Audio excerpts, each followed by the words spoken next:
Hey guys, welcome to another episode of Geek Dhaba. Today we are gonna be talking about a very Victorian era version of Gossip Girl. I'm pretty sure this is a show that a lot of girls, if nothing, are very familiar with because we've had a couple of heartthrobs in the past two seasons that have appeared on Netflix and all over everybody's Facebook and Instagram feed. We're gonna be talking about Bridgerton. So far, we've gotten two seasons and I have loved both the seasons, in my opinion. But we're gonna start off the conversation with season one, where we got our very popular couple, Simon and Daphne. Yumna, what were your thoughts on this first season? Okay, so Bridgerton got a lot of hype, and my reason for watching Bridgerton is only because I think Shonda Rhimes was the one who created Yep, slash produced this show from the that's books, and true. she's known for her other works like How to Get Away with Murder, Scandal, Grey's Anatomy, and I think very recently, I think she also did Inventing Anna. So that was my main reason. I'm like, Shonda can't do any wrong with the stuff she produces. And Exactly, I am I a think, sucker for historical theme shows. I am a sucker for that. I'm gonna yeah, admit it. Like it does take you to another world of simplicity and like you just quite enjoy it. Okay, yes, like I albeit it was very sexist back in the day, but I love that Bridgerton discusses these themes in a very nice way. I agree. like how they're always being approached and they're always being counterceded, they're always being discussed, and I like that. Hmm. So the first season was a very cliche. Like if you're like someone who reads romance novels or watches a lot of romantic dramas, it's a very cliche season, right? Okay, there's this Yeah, girl who's getting lots of suitors, and the guy basically vowed not to ever marry for whatever his reason is, and then but this girl clicks for him, and then with them controlling themselves, it ends up just them like falling in love with each other. Your typical cliche plot. yeah, it was very. I never thought about marrying somebody or get making a commitment until I met you. And I feel like that was like the classic F boy line of his. But I mean, Simon ended up being very sweet towards her in a lot of ways, Yeah. even though he had his issues. But I mean, can we really blame him for his issues because they were all related to his dad? They were all His related father to was just a toxic man, being neglected like and very abused toxic. growing up, especially without the mother, especially because he grew up having a stutter because of the lack of attention and love from his father. And Daphne was a lot at times, let's face it. She was a lot to Daphne handle was at like times, and a I totally typical get like it. backward trope. Like was like the trope that they gave Daphne was the very traditional backward kind of trope, that I want to get like it's not backward. Like honestly, like if you're a girl and you want to get married, no one's gonna judge you for it, right? But like back in the day, this was more of the traditional path for women, right? Like how her younger sister Eloise always challenges her, right? Okay, Exactly. isn't there more to women than just like getting married? But Daphne Exactly. wanted that life, and that's why like I like Bridgerton Good for because they her. showed I that mean, exactly. Like she yeah, knew what she wanted, and good for her. She had her goal straight in mind. Just like her younger sister Louise had her own path in mind. I love the season. I mean, in my opinion, nobody would have been more perfect for Daphne the way Simon was. I yeah, absolutely they had love their combination, and I mean, like, it was very unfair to Daphne the way that Simon was like, I can't have children, as if that he had some medical issues going on. And then when Daphne found out, she reacted in a very problematic way, which I feel like is something that must have happened a lot back then. And I feel like that is something that could still be happening in a lot of places. If not yeah. the girl reacting in a problematic way, it could be the man reacting in a problematic way. Right, But problematic, I right? am glad that even though that they had their issues, even though they had their problems going on at home, they kept it between themselves instead of letting it get out in public, and they solved them through communication and everything. And at the Hmm. end, we saw them together. We saw Daphne having a child at the end of the season, and we continue to see that in season two as well. And I love how the entire season wasn't just wrapped around Simon and Daphne constantly. I mean, we got to see one of the brothers go off to art school. We saw Eloise grow up into knowing for more certainty what she wanted in her life. We saw the mother evolving into more than just caring about what other people think. We saw Exactly. the queen losing her complete damn mind because she thought that Mrs. Bridgerton was having a Mrs. What was her name again? Lady Whistledown. Lady Whistledown. My bad. Lacey Whittledown was having the upper hand by knowing everything before it. And I Can love I just that say I entire love the Gossip Queen? Girl thing going Can I on in the just say thing. like I love the Queen's character so much. I just love I it. know, And right? I also heard that they have greenlit like a prequel series based on the Queen. I know, like Um, I've heard about that. The Queen and the King's relationship and everything, and how he ended up losing his freaking mind. Because like when we first started the season, I kind of thought that the Queen was doing a lot of this just to enjoy the game. But in season two, I believe we found out more about her relationship with the king. And I actually started to understand okay, why she's been reacting like this entire show so far. And I mean, not only did we see a romantic part of Daphne and Simon, we didn't see them just bloom into a relationship. We saw both of them grow as humans as well. We stopped yeah, seeing the teenage girl that Daphne was, that was just obsessed with the idea of getting married and having a husband. We saw her grow into this gorgeous badass person that fought for what she wanted. I mean, she was going against everybody's wishes of marrying the prince because she was like, hey, you know what? I don't want that guy. I want this guy instead. And she stood up for herself. She stood up for herself against Simon. She stood up for herself against the queen and everything. And she had the support of her amazing mother, her siblings as well after one point, even though her brother Anthony was being problematic oh, and I love it. Like throughout the hell season. to the no. Like I don't want you with this man. Like Of my course, I rowdy ass mean, friend from school. कोई जरूरत नहीं exactly. है.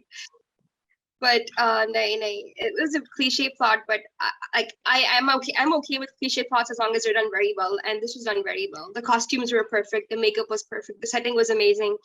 The dialogue was perfect.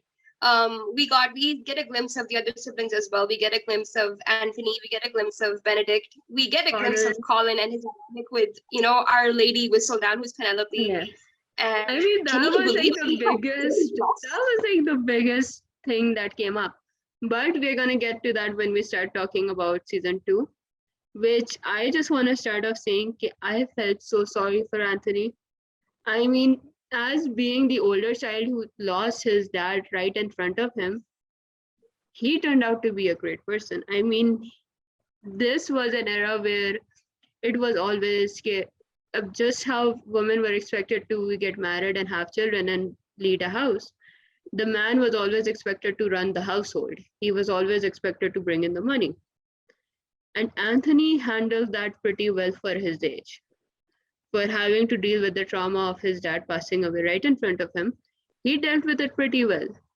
And he was always there. When he actually understood what Daphne was feeling like, he apologized to her and he grew up into the kind of brother that she needed, not into what he thought that she would need. He listened to what she wanted and he grew up into that, even though he was stubborn throughout half of season two. And even though we got a little less of Daphne and we already knew we weren't going to get any Simon in this second season, unfortunately, this still turned it into a pretty great season. I mean, we got badass characters like Kate. Oh, I loved Just Kate. amazing. To be very honest with you, I think I enjoyed season two way more than I enjoyed season one. Hmm. And it's only because like I feel like Anthony and Kate had a very good chemistry. So Daphne and Simon had very good chemistry as well. I'm not saying they didn't, okay?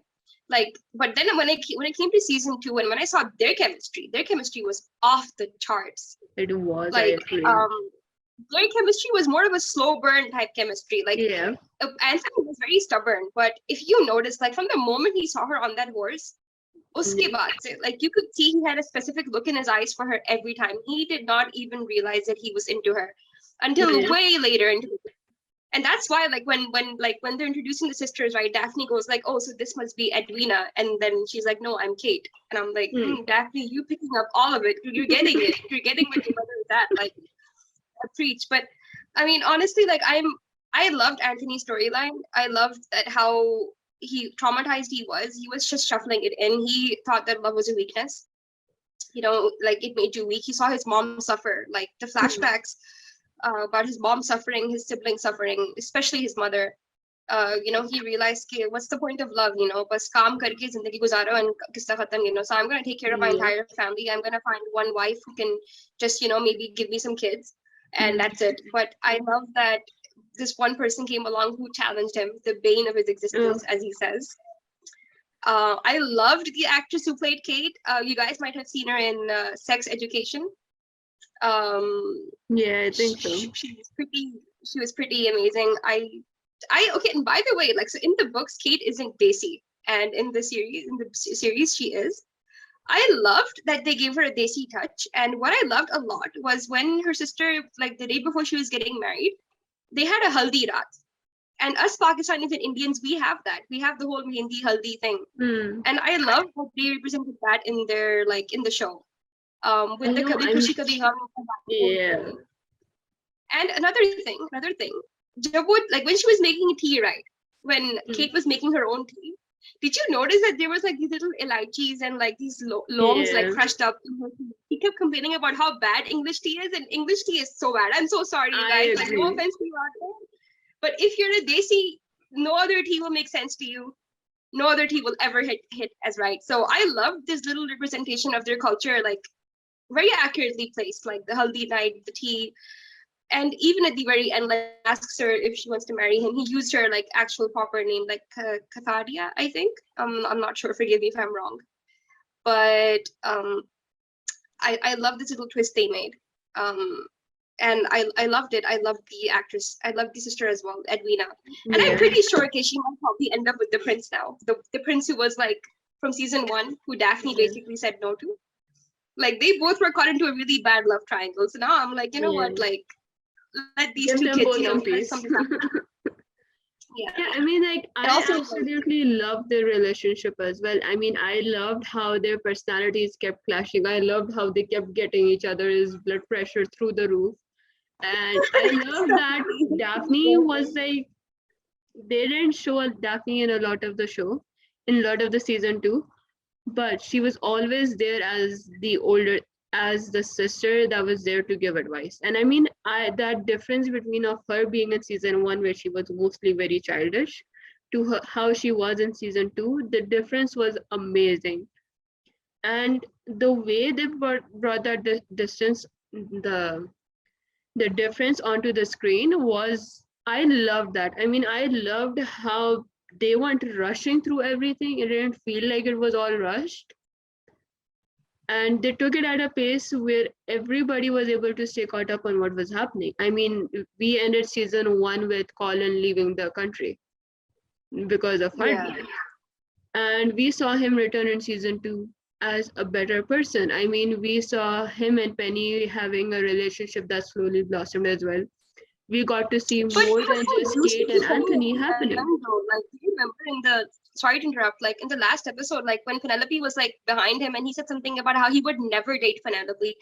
And I was like, that is really insulting, Colin. Like, please don't do that to her. I felt really bad for her there. And if that's how Colin is going to be, like if he's going to be a douche, like, I mean, men cannot get away with being douches all the time and just saying that, oh, that's not how I felt and I'm really sorry. You can't do that, you know?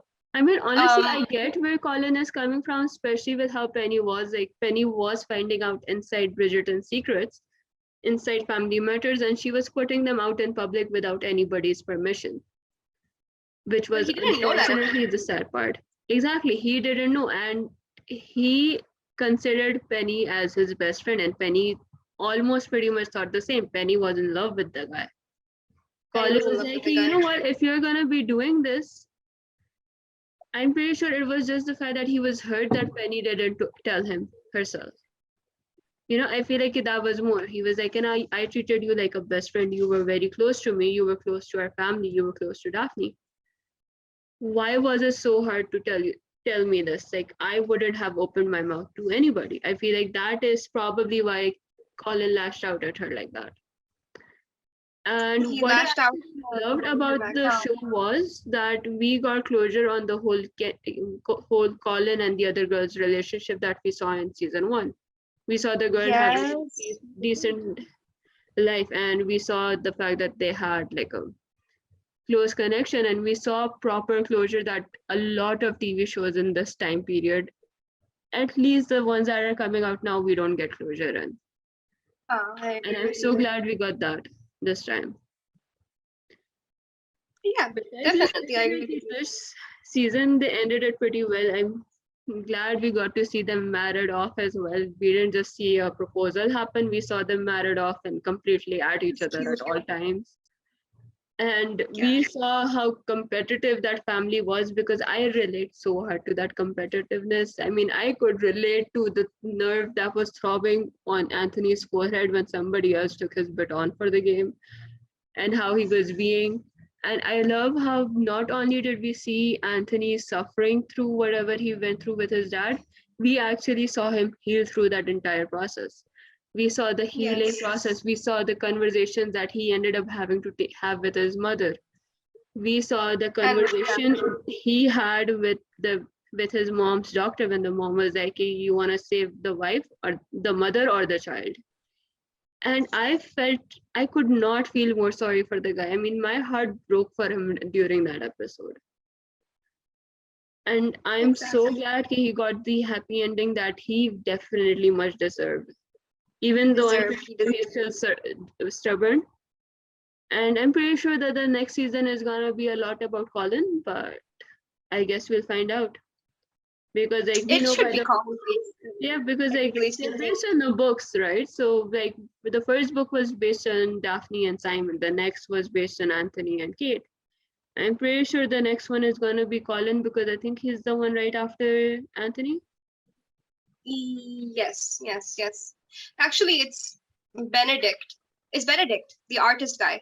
Yes. The art. Yeah, so it's gonna be Benedict, and then it's gonna be Colin. And I have a feeling that Colin and Penelope are gonna end up together somehow. And I don't want to see that happen for some weird reason. Like, I get how Penelope was like fawning over him and she's into him, but Colin, like, you idiot. And honestly, can we just talk about Lady Whistledown for a second? I mean, I absolutely loved the fact that it was Penny. It was surprising as hell, sure. But Penny, she started a tiny little business just by writing one piece of gossip Yeah, article, the whole and town she was turned it into a business. This was a 20-year-old girl that kept to herself, that was dealing with a problematic as hell family where she had her dad pass away as well, and she made a business that thrived in that time period. I mean, exactly. I can only imagine what she must have had to go through, or what any girl that is starting a business at any given point, whether that's that century or this one, because that's pretty much still the same because of how females are treated. But it was still pretty amazing to see the fact that it was Penny and the way she grew throughout both seasons. She went from being head over heels and wanting to get married, wanting to fall in love with a boy. She turned into somebody that cared for her business. She had more passion in her life besides just the fact that she wanted to marry. It It's a hurt really Louise funny and Penny's relationship, but I feel like that is something that will solve over time. yeah. They're like, like what I think. So the storyline that they gave Eloise, right? She's into this guy who's like the printer shop wala banda. Yep. The political guy. Like, yes, like textbook speaking, he's probably the perfect guy for Eloise because he's talking about women's rights and he's And para he likha, like he teaches reads her books more and about it. That's the thing. That's what I loved about that. he challenges Louise her. was only coming out better out of that. She was learning about more issues, more Exactly. details, the finer print of what the problems were, because she still had a lot of privilege in her life that other people didn't. And she got to see Exactly. through the looking glass and see what the actual females that were dealing with poverty had to go through, that she couldn't even have Exactly. imagined. I wanted the same storyline for Penelope, if that makes sense. I wanted her to find like a roughhouse kind of, not like, Mm, in the ton wala banda, like a guy just like him, like a yeah, normal person with like who has his head on the shoulders, who's very knowledgeable, who's very cool. I swear I to God. wanted that sort of storyline for Penelope, and I hope they do because I feel like she is so intelligent. Like I might not agree with the ways she's been crushing people's souls and like Mm, she's been doing what she has, but for her character, I want someone who's sharp-witted. Like not Colin. I don't ship her with Colin anymore. Maybe I did in the first season, but I don't anymore. Like I would rather her be with someone who's sharper. Who makes her laugh, who she has good chemistry with. I feel like they have no chemistry right now. yeah, I feel like Like if, Colin and even if Colin and Penny do happen, it's just going to be one of those, they're gonna realize that they're better off as friends, or yeah, Colin grows up. I Both of hope them they don't actually. end up together, but I have a feeling they will end up together. I don't know why. I feel like they're going to be like a slow burn. They're gonna tease about them every season. Thirty progression week, and by the time it's Colin's turn, it's going to be, oh yeah, like Penelope is the one. And honestly, What like can I say? from what I've read about it, the books and the TV shows are being very accurate about the details. They're going into the finer print of the books to make these TV shows, and that's kind of put me off from reading them because like watching the show has been such a fun experience, I would say. And Like, so the first book did follow the first season very well, okay, but you know where the second season went wrong? So I'm halfway through the second book right now. I did not like that they went with the typical dramatic trope between the sisters and in this series. But in the books, her sister was very supportive. She's like, I knew you liked him, and I knew he liked you. You were just lying to yourselves. Get together. But in the series, like they had to give this whole arc of being a little teeny bit. I mean, I get she was heartbroken. I get it, but I did not like that they had to change that detail. But I feel like they probably had to just because of the fact that it was a TV show that they were turning into. In books, it works because in books we get to see the thought process as well written out on paper. In TV shows, it's not so much. It's harder to read body language for some people when it comes to TV shows. So yeah, I'm they guessing probably Alina want was probably pretty mad about the entire situation. Kenna, how dare you? I mean, if you had feelings for it, why not just say it? The whole thing exactly. that everybody has been saying for years clearly, communication is key to a healthy relationship. And I Oh feel like yeah. that's something a lot, it goes over a lot of people's head. But I feel like if we're gonna get more of these relationships, more about Edwina, Penny, Colin, all of these characters in the next season, which is hopefully gonna come out next year or at some point around that time. So catch us back then when we can talk about season 3 and more about these characters in detail. Until then, we're just gonna end this podcast with our ratings. I personally give season 1 and season 2 combined 8, I would say, because I mean we still had a lot of tiny issues that as we both discussed actually. You know, what would Yeah. you give this entire show so far a rating? Okay, so this is going to be really tough because season one was like a 7 for me, and season two was like an 8.5 for me. So if I had to Don't add go into those the both up decimals, it will be 7.75. to 7, unfortunately 7 it's low because season one was good, but I could not get over the problematic thing that happened. Yeah. It happened in the books too, but it was just very like it just did not feel right to me.